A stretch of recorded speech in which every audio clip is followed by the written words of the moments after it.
Okay, so our next speaker is Andres Ducuara. Hi, Andres. Hi, everyone. Hi, Paul.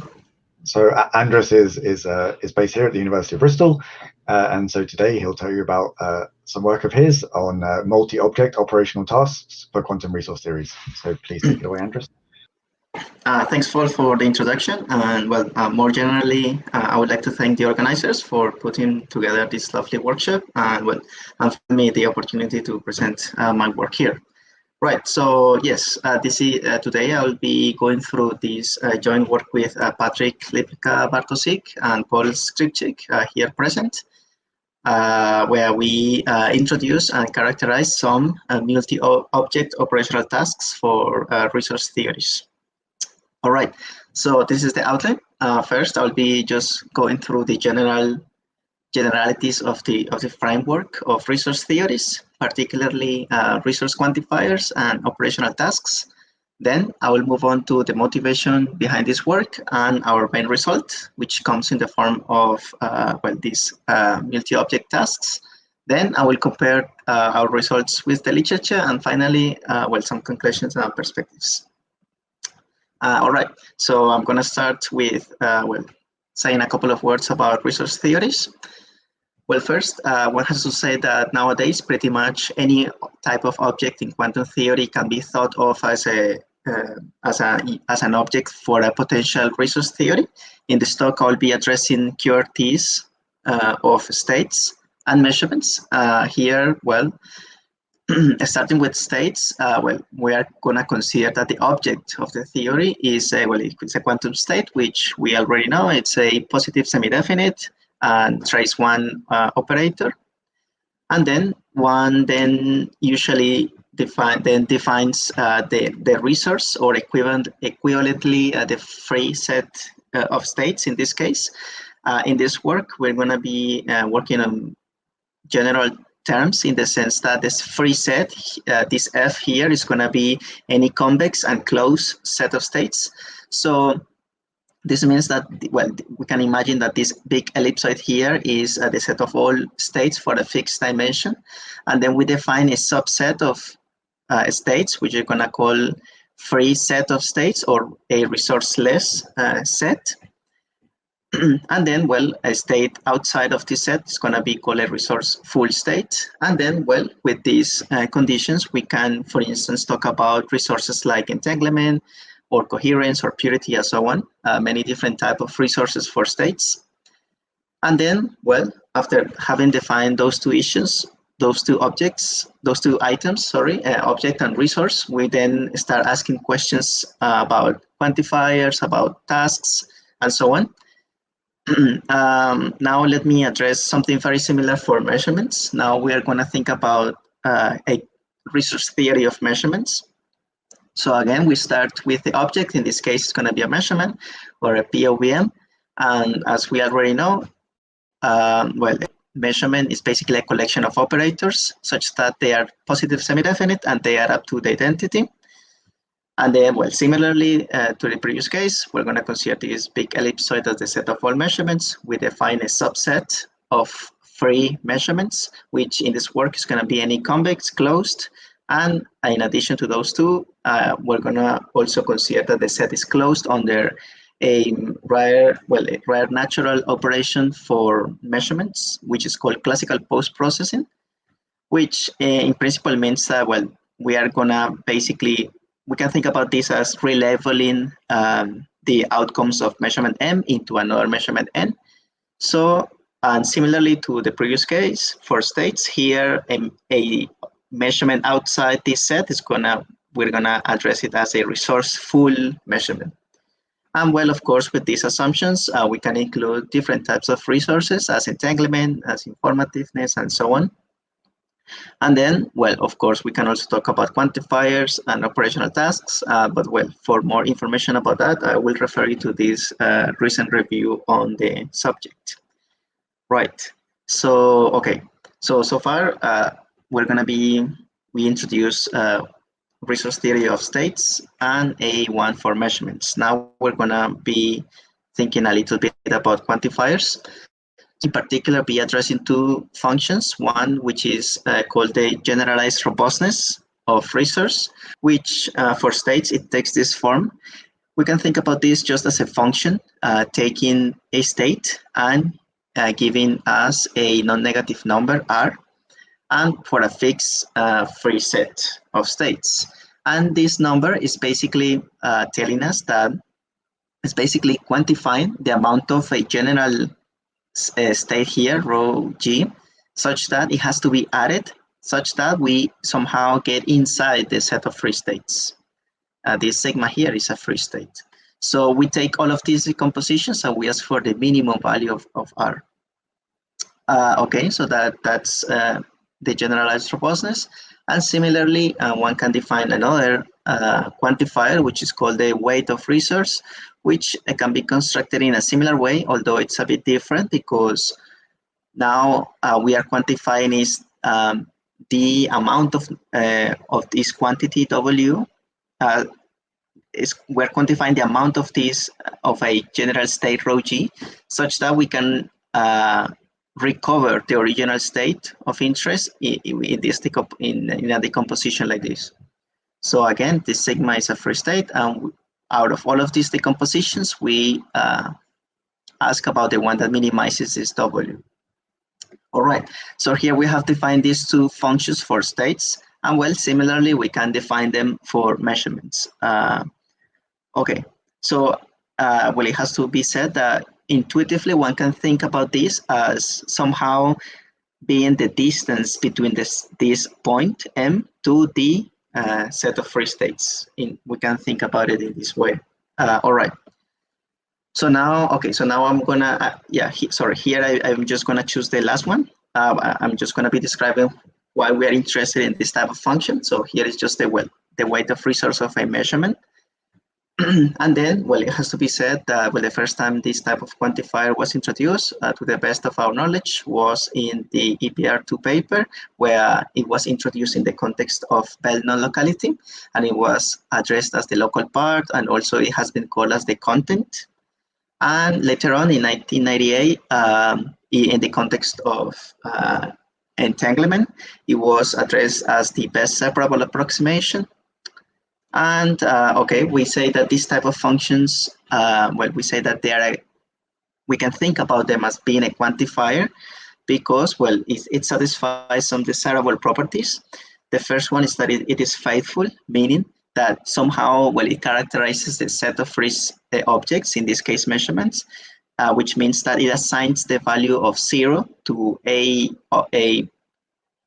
object inside this, the set of free objects. It is convex, meaning that if we consider the convex mixture between two objects, this somehow does not increase the amount of resource. And then, well, in this case, since we are talking about measurements, it satisfies monotonicity for this classical post-processing, and which basically says that, well, here.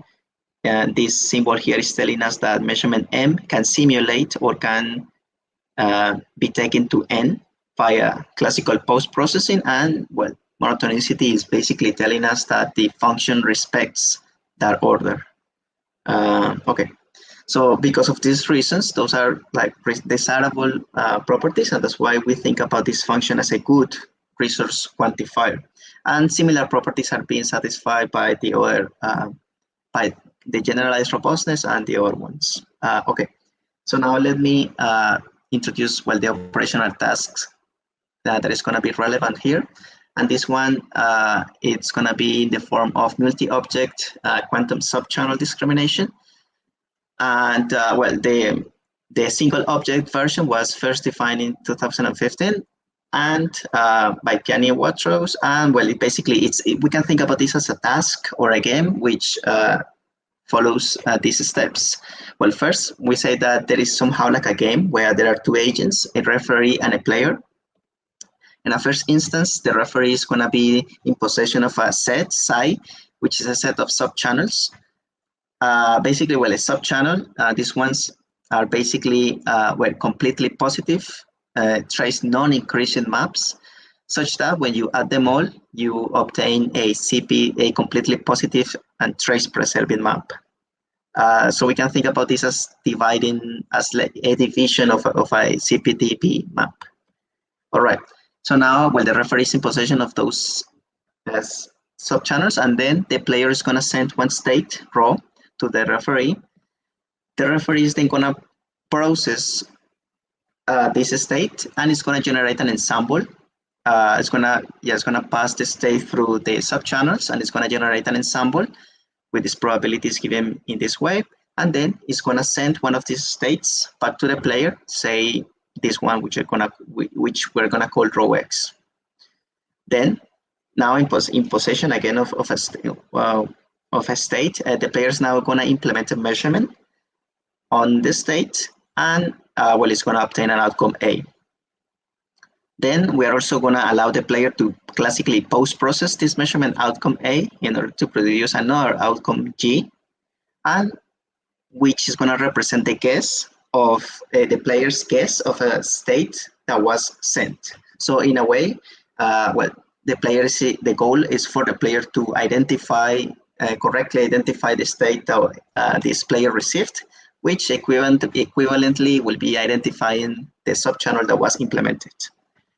This means that, well, the referee is going to determine that the player is going to succeed if the player's outcome G is equal to X, and the player is going to fail otherwise.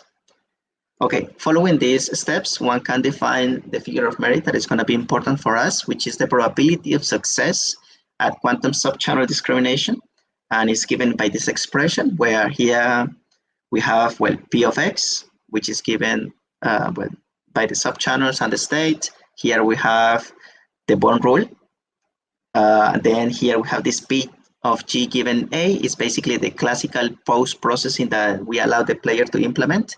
And since we are talking about the probability of success, we allow the player to maximize over all those strategies. And then this phi is the winning condition, which in this case is G being equal to X, and then this is a delta. So as we can see here, this probability of success depends on the set of subchannels, and which are the objects that the referee is in charge of. And we call this task a multi-object task, because the player in this case is in charge of two objects, one state and one measurement, or as we're going to be calling it later, a state measurement pair. All right. So now the motivation and the main result about these multi-object tasks. Okay, so the motivation is pretty natural. We now want to ask, we're going to consider two types of players. So basically, we want that for a given game, psi, we see that we are addressing the same game. We want to compare a given state measurement pair, rho m.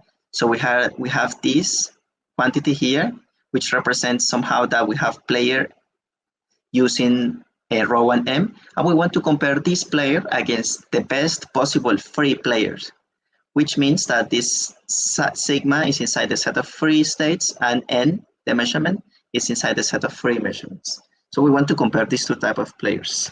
Now, our first result is the following, and is that given any fully resourceful state measurement pair, meaning that both the state and the measurement are outside the set of free objects, which means that they're resourceful, there exists a game, at least one game, which we're going to be labeling as rho m, such that we have this inequality here. So if we see this strict inequality here, we see that we are indeed comparing the two types of players. Here we have, in the left side, we have the best free player, and here we have a player using rho and m.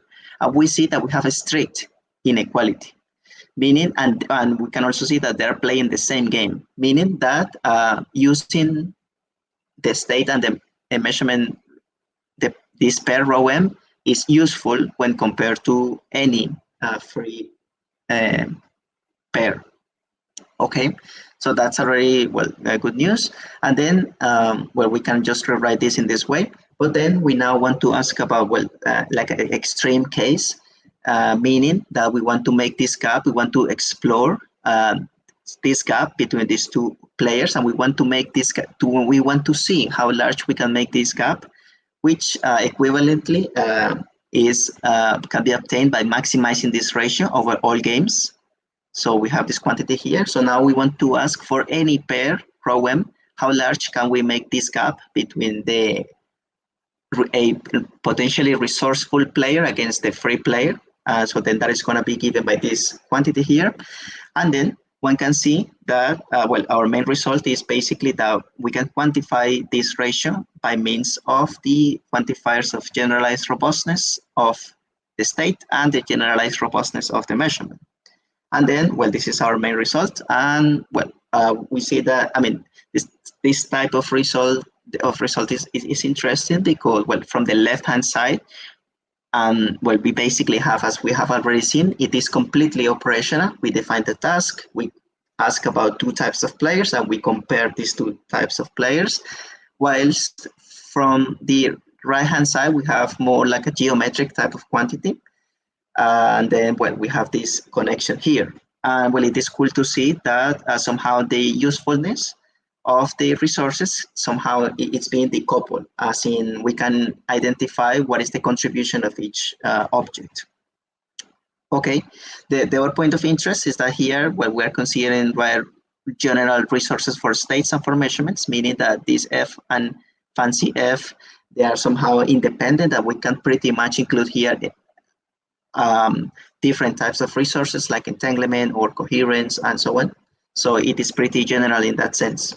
Okay, so the full result is, well, basically just that for any QRT of states, which is convex, closed, and a QRT of measurements, which is, again, convex, closed, and closed under CPP, we have, and that for any state measurement pair, we have a result of this type. And then, well, another part that we also did, which, well, I didn't have the time to include here, but it's another type of tasks, which comes in the form of subchannel exclusion, and well, we obtain something similar, but now for the weight. Okay, so well, this was published last year here, and then okay, just to compare with the literature, we have that. In 2019, they derived the result where they addressed like a single object resource theory, again addressing subchannel discrimination. Then they also consider different resources, independent measurements, and they obtain something similar. And in this work, we're basically asking something more, which is we want to think that as the measurement as a resourceful object as well. And well, as we have seen, we obtain something like this. So, well, which can be seen as probably something in an orthogonal result to what is known in the literature. Okay, so as conclusions and perspectives, first, well, we introduce multi-object resource theories for state measurement pairs, and particularly tasks for this type of objects. And then, well, we characterize them in terms of resource quantifiers. Well, we have to say that in a way, this is more general than what it is called in the literature multi-resource theories, because we're considering different types of objects in addition to different types of resources. And well, of course, it will be interesting to explore. We have considered something rather specific, which is state and measurements. It will be interesting to explore other combinations of objects, of quantum objects, like channels or behaviors, and so on. Well, and with that, I would like to thank you all for listening. Okay, thank you very much, Andres. So maybe we have time just for one quick question. There's a question from Shashank Gupta. It says, is your main result valid for any convex resource? And it says, what are the fully resourceful states? For example, are these maximally what are fully resourceful states? Yes, thanks for the question. Yeah, indeed. In principle, our assumptions are basically just for the free set to be convex and closed. That's for the side of states. For the side of measurements, we also ask for the resource to be convex and closed. And in addition to that, we need, well, the mild assumption that the set of free measurements is closed under classical post-processing, which as we mentioned, is we can think about it just as relabeling measurement outcomes.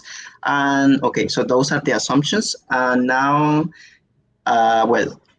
within those assumptions, we can think about entanglement or coherence, and many other resources. And in terms of like maximally resourceful, for instance, if we take entanglement, for instance, the maximally resourceful object there will be the singlet in the case of states, and a bell measurement for the case of measurements. And something similar for the other ones. Great. Well, thank you very much, Andres. Great.